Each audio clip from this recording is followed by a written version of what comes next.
Assalamualaikum warahmatullahi wabarakatuh. Alhamdulillahi alamin. Wassalatu wassalamu ala sayyidil mursalin Sayyidina Muhammadin wa ala alihi wa sahbihi ajma'in, amma ba'd. Sadatunal afadil, al-alimul allamah, al-bahrul fahamah, al-syekh Ismail ibn Syekh Fathul Bari ibn Kiai Haji Muhammad Asim Ismail Fathul Bari.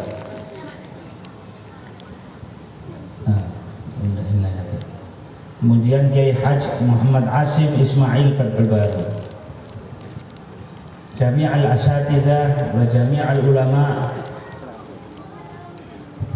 yang saya muliakan, segenap para kiai, para alim ulama, para tokoh masyarakat, segenap para wali santri, kemudian adik-adik santri dan santriwati. Alhamdulillah sore ini, siang apa sore sekarang ini? Siang ya. Sampai dari jam berapa tadi? 8. Jam 8. Sama, saya juga tadi jam 8 baru bangun. Berangkat setengah 9. Alhamdulillah. Utamanya Syekh Al-Alimul Allamah Syekh Ismail ibn Syekh Fathul Bari. Kita hadir di dalam haflatul imtihan. Ini adalah haflah bagaimana kita kelak juga akan ada haflah. Sebagaimana orang ihtifal merayakan untuk kembali, santri-santri kembali ke rumahnya masing-masing, begitu juga kita akan kembali kemana? Setiap orang akan ada haflahnya sendiri-sendiri, tergantung bagaimana dia memposisikan dirinya. Ada yang haflah, ada yang ihtifalnya ketika di dunia berharap enak, hidupnya semaunya, maka bukan ihtifal. Justru yang didapatkan adalah ibtila di daril akhirah, yaitu menuju nerakanya Allah Subhanahu wa ta'ala. Tapi kalau orang yang beriman, yang taat kepada Allah Subhanahu wa ta'ala, maka ihtifal benar-benar ihtifal. Yahtafilu bihi ahlus sama' wa ahlul ard. Ihtafala bihil malaikah qablan nas. Malaikat yang menyambutnya sebelum manusia. Sebelum ahlul kubur, maka yang pertama menyambutnya adalah para malaikat. Begitu juga namanya diagungkan, disebut-sebutkan oleh para malaikat Allah, disebut sebagai kekasih Allah, dan dijadikan bumi ikut menangis atas kepergiannya. Sebab kalau matal mukmin, seorang mukmin yang meninggal, baka alaihi musallah wa mas'adu amalihi. Kalau seorang mukmin yang meninggal, maka ditangisi oleh bumi, ditangisi oleh tempat naiknya amalannya. Berbeda kalau seandainya yang mati itu adalah orang zalim, dia kira matinya ada ihtifalnya, padahal ibtila selamanya sampai dia di nerakanya Allah Subhanahu wa ta'ala. Ketika dia mati seperti Fir'aun, na'udzubillah, fama bakat, tidak menangis alaihimus sama' wal ard, enggak nangis langit dan bumi, enggak nangisi. Tapi kalau orang beriman, biar hamba yang paling lemah, dia akan ditangisi oleh bumi, tanah menangis, langit menangis, semuanya ikut menangis. Jadi karena itulah pada setiap haflatul imtihan. Pertama kita sudah imtihan, hidup di dunia ini imtihan. Makanya jangan cari enak kalau seandainya hidup di dunia ini. Kenapa? Karena memang dijadikan untuk darul kudur, tempat untuk di situ banyak ujian yang tidak enak itu di dunia. Tapi ketika dia kembali kepada akhiratnya Allah Subhanahu wa taala, Allah telah mengistirahatkan dirinya kembali, yastarihu min a'ba'il hayah, yastarihu min ana'id dunya. Dia akan istirahat dari capeknya kehidupan dunia ini. Saya nomor pertama engkau nyon sekolah ki. Saya ini kurang pati lancar bahasa Madura nanti. Pati lancar. Jadi tadi pertama datang itu sama panitia bilang, "Beb, mau tak bisa ngocak bahasa Madura, ajak ceramah Beb." Repot. Nah, tapi saya yakin, engkau yakin. Panjenengan sedaya lagi pon oneng sinetron. Masih panjenengan neka ustad, kiai tak lepas dari sinetron. Oneng sinetron? Ya, kalau mensampian oneng sinetron berarti paham bahasa Indonesia. Pasti paham bahasa apa? Bahasa Indonesia. Meskipun lughatul maduriyah kama qala As-Sayyid Ali Zainal Abidin Ibn Husain Al-Maqdar Allah yarham, anna lughatul madura hiya lughatul thaniyah fil jannah. Saya nomor 2 suar. Amin. Bitahqiq paste ya tak paste, tak oneh. Kenapa? Kita semuanya belum masuk ke dalam surga. Saya pasti bahasa apa? Bahasa Arab. Yang pasti bahasa Arab. Bahasa Suryani nanti di alam akhirat dan alam barzakh kan begitu. Tapi bahasa Suryani edisi Surabaya. Keluaran mana? Keluaran petukangan Budina Ampel. Siapa? Wa maqoli wa maqoli. Itu bahasa edisi. Itu sepanjang sejarah Indonesia nggak pernah ada yang punya bahasa wa maqoli ini kecuali dari mana? Dari Mama Guf. Apel tapi Mama Guf. Saya tadi tersentuh waktu tadi santri saya masuk di sini, mereka membawakan silsilah Nabi Muhammad SAW dari ayahnya sampai Nabi Adam alaihissalam. Sampai Nabi Adam alaihissalam. Itu disebutkan ada di dalam Sirah Ibnu Katsir. Di dalam Sirah Ibnu Hisham. Di dalam Sirah Ibnu Hisham itu diterangkan sampai siapa? Sampai Nabi Adam alaihissalam. Memang yang disebutkan itu aslinya sampai Adnan, Sayyidina Adnan. Tapi disambung oleh Ibnu Hisham sampai siapa? Sayyidina Nabi Adam alaihissalam.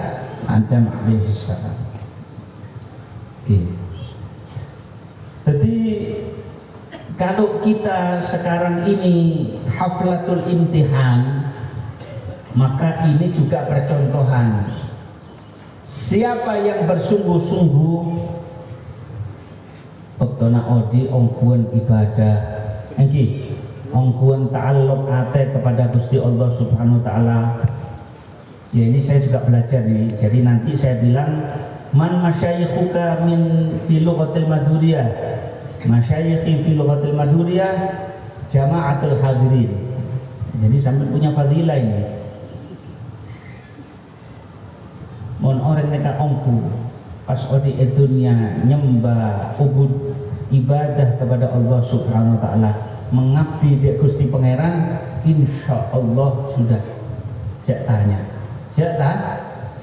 bagaimana balasannya Allah Subhanahu wa taala, pasti luar biasa dan tidak perlu diragukan lagi. Dan memang aslena ilmu neka ngajak orang neka supaya apa? Supaya mengabdi kepada Allah Subhanahu wa taala. Sampai sering waktu berbicara Toman sampai neka ngocak abdina lagi abdina bahasa adat. Pernah nggak kita tiap malam waktu kita selesai dari warung lestari ngopi dari berung tak onen tak otang ya, utang atau nggak utang nggak peduli ya, sampean pas Pleman, pas tepak sampean Pleman sampai ngocak dalam ate abdina ya Allah, abdina ya Allah, abdina ya Allah, ana abduka ya Allah, ana abduka. Apa terjemahannya bahasa Maduranya apa? Saya hambamu, bahasa Maduranya apa? Bulan, oh ini kabulana. Sampai sudah ngocak tuh kabulana ya Allah, kabulana. Terus mohon sampean utamakan ini tadi wiridan sampean, kabulana ya Allah, kabulana ya Allah, kabulana ya Allah. Betul Allah lihat itu di dalam hati dengan penuh kesungguhan, maka akan diangkat derajat seseorang. Ana abduka ya Allah. Ketika kita ini menjadi hambanya Allah, ini luar biasa. Jangan dikira orang itu hidup di dunia ini yang dia diimtihan ini, kalau ibaratnya di dalam imtihan sampai nggak ingat jawabannya, kira-kira bisa jawab apa enggak? Nggak bisa, nggak ketemu jalannya, tak ketemu jalannya, ya kan? Jalannya tidak akan ketemu, nggak akan ketemu. Tapi kalau sampai ingat dan tahu, akan dikasih tahu oleh Allah Subhanahu wa Ta'ala. Dan pasti orang yang sukses, orang yang lulus di dalam imtihan itu, dia akan balik, dia akan pulang dengan apa? Dengan penuh kegembiraan, sa'adah ketika di dunia, sa'adah fil akhirah. Begitu juga kita haflatul imtihan ini. Ingin haflatul imtihan ini ya juga kita persiapan dari sekarang. Nggak mungkin acara seperti ini nggak pakai persiapan. Nggak persiapannya cuma setengah hari. Ya kalau acara di dunia saja nggak bisa. Harus ada undangan, harus ada persiapan makanan, harus ada macam-macam tempat duduk dan lain sebagainya. Oleh karena itu, di dalam haflatul imtihan ini bukan hanya kita menghaflah imtihan anak-anak santri, tetapi kita juga akan mengalami yang namanya haflatul imtihan.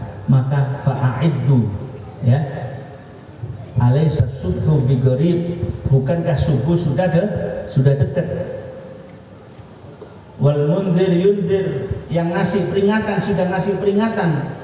Tinggal bagaimana kita menyikapi peringatan tersebut. Adakah persiapan atau tidak adakah persiapan? Suatu saat persiapkan haflatul imtihan Anda, Lailatul takrimnya Anda sebagai seorang yang lulus di kehidupan dunia ini, harus Anda persiapkan dengan sebaik-baiknya. Kalau tidak kita persiapkan dengan sebaik-baiknya, percuma. Oleh karena itulah, supaya manusia ini mendapatkan haflatul takrim, supaya mendapatkan lulus di dalam haflatul imtihannya ketika di dunia ini, arsalallahul anbiya, Allah kirimkan para nabi, wa anzala alaihimul kitab, Allah turunkan Alkitab, Allah turunkan kitab-kitab suci, dan Allah turunkan ajaran dari para nabi ke para nabi ke para nabi ke para nabi, menghadapi cobaan demi cobaan demi cobaan, hingga khatamul anbiya wal mursalin Sayyiduna Muhammad sallallahu alaihi wasallam. Apakah setelah Sayyidina Muhammad sallallahu alaihi wasallam wafat kemudian terhenti? Tidak. Ada para sahabat. Tidak ada para nabi dulu itu memuji murid-muridnya, nggak muji. Sampai cari nasnya di mana? Ada nggak keterangan yang para nabi dulu memuji muridnya? Nggak ada. Illa Rasulullah Sallallahu Alaihi Wasallam, khairun nasi qarni, sebaik-baik manusia itu yang ada di zamanku, kata Nabi SAW. Khairul quruni qarni, itu yang kita dengar. Tapi ada hadis yang mengatakan apa? Khairun nasi qarni, sebaik-baik manusia adalah yang ada di zamanku. Tsummal ladzina yalunahum, tsummal ladzina yalunahum. Kemudian setelah itu adalah yang setelah saya. Jadi semakin dekat dengan ahdi nubuwah, semakin dekat dengan masa kenabian, maka di situ Islam lebih terjaga. Kemudian masa tabi'in, kemudian masa tabi'ut tabi'in, itu semua para ulama, terus sampai ada apa? Al ulama'u warathatul anbiya, ulama itu pewaris para nabi. Bagaimana kita bisa dekat dengan sang nabi kalau kita nggak dekatkan dengan warisan, dengan pewarisnya? Kemudian warisannya tidak kita ambil, nggak mungkin, mustahil.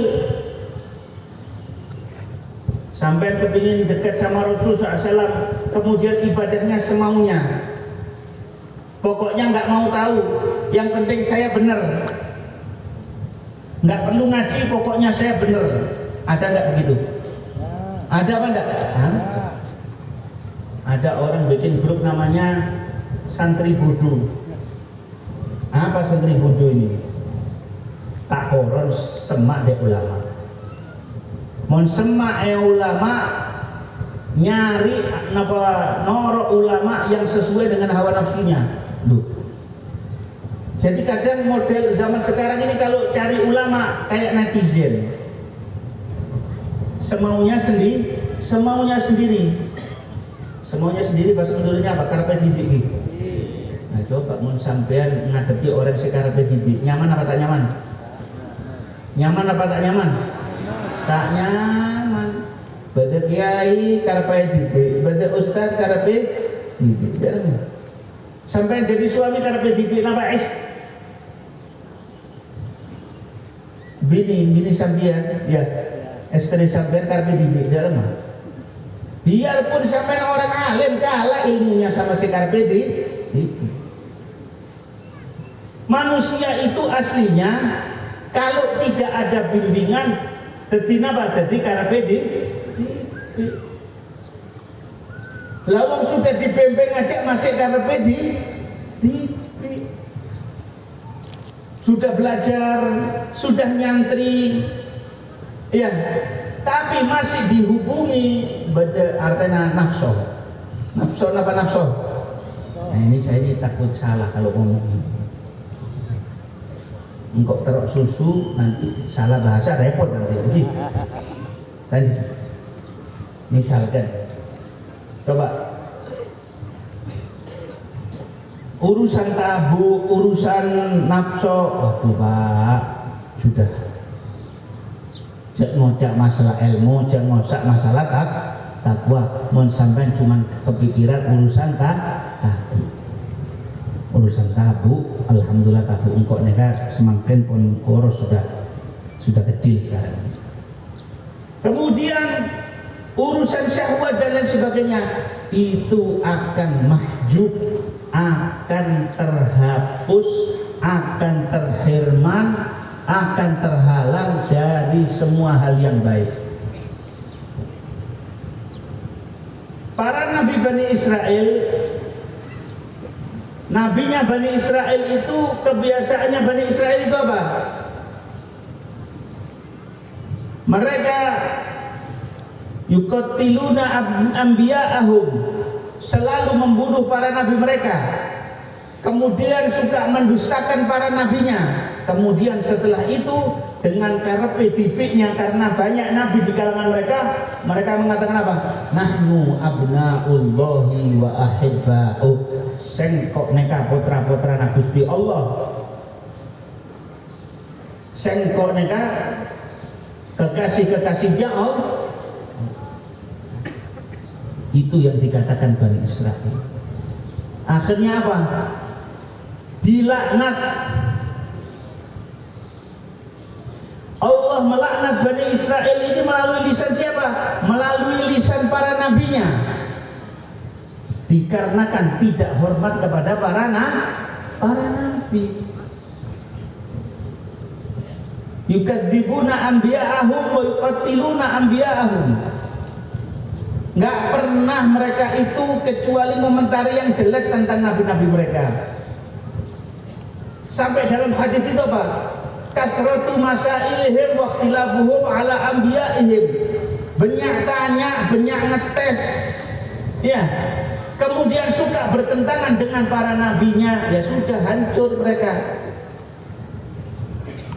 Ngaku kekasihnya Allah, ngaku anak-anaknya Allah, sudah ngaku sebagai kekasih-kekasihnya Allah. Selamat apa enggak? Enggak. Dilaknat oleh Allah ala lisani Musa, ala lisani Dawud, wa ala lisani Isa.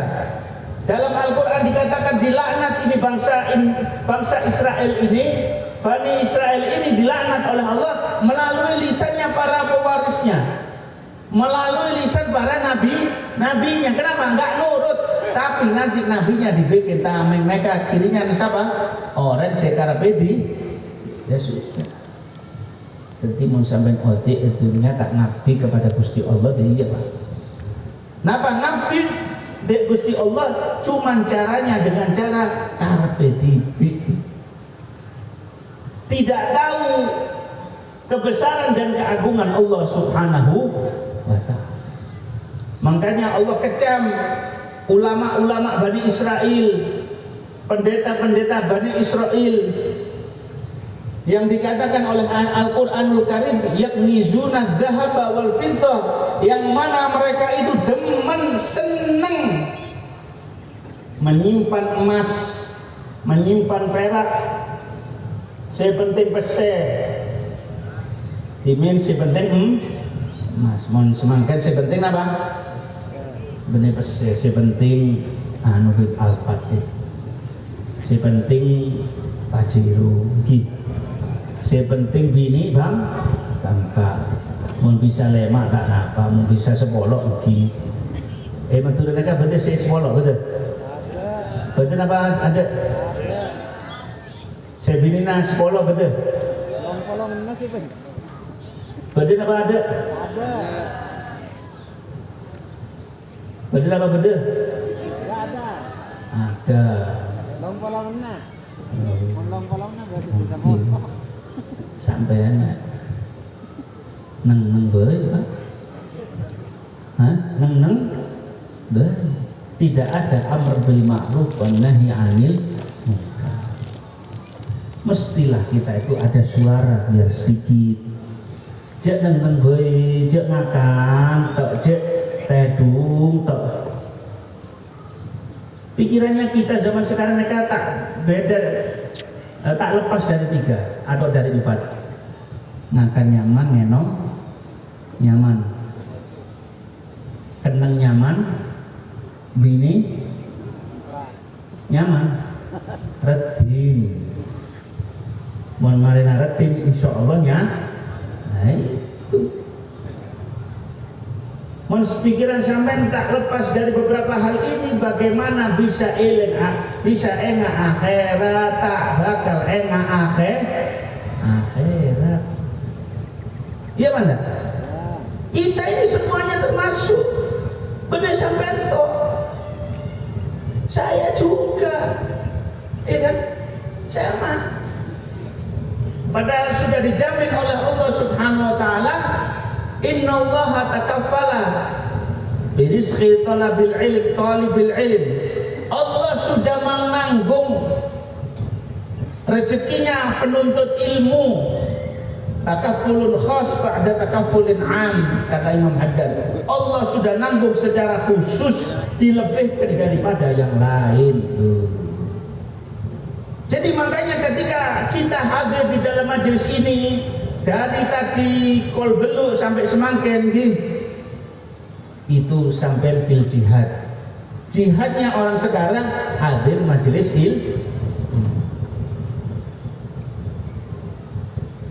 mon lako ya lako jihad kalau nu monorok aturan Waktunya sholat, yang mana halal, yang mana jelas. Lagi, jangan dicampur adukkan. Kalau dicampur adukkan ya sudah, bukan jihad. Kita kerja kemudian nggak puasa, kita kerja kemudian nggak sholat, ya sama saja. Apa untungnya? Untung nggak untung sama sekali. Jadi karena itu kata Nabi Shallallahu Alaihi Wasallam, khairukum, biasanya kan orang kan bilang gini, khairun nas anfa'hum linnas, atau misalnya khairukum li ahli wa ana khairukum li ahli. Enggak, saya enggak membahas itu, enggak, buat apa? Itu nanti ada bagiannya sendiri. Khairukum man dzakkarukum billahi ru'yatuhu. Orang saya paling bagus Pak, saya nomor setung mon sampean jeling dek wajah orang ini pasti mengingatkan kalian kepada Allah Subhanahu wa ta'ala. Coba sampean jeling kiai engki, kiai siapa? Kiai Sera Ismail. Sampai coba lihat beliau. Ini termasuk orang seperti beliau ini, insya Allah saya yakin an-nadhar ila wajhi alimin ibadah. Melihat, memandang kepada wajahnya orang alim itu ibadah. Apalagi beliau membimbing kita semuanya untuk dekat dengan Allah. Apa? Ketika engkau lihat wajah beliau, sampai ingat apa? Artis, bintang film, telebun, enggak sahabat? Tidak ingat siapa-siapa kecuali ingat kepada Allah.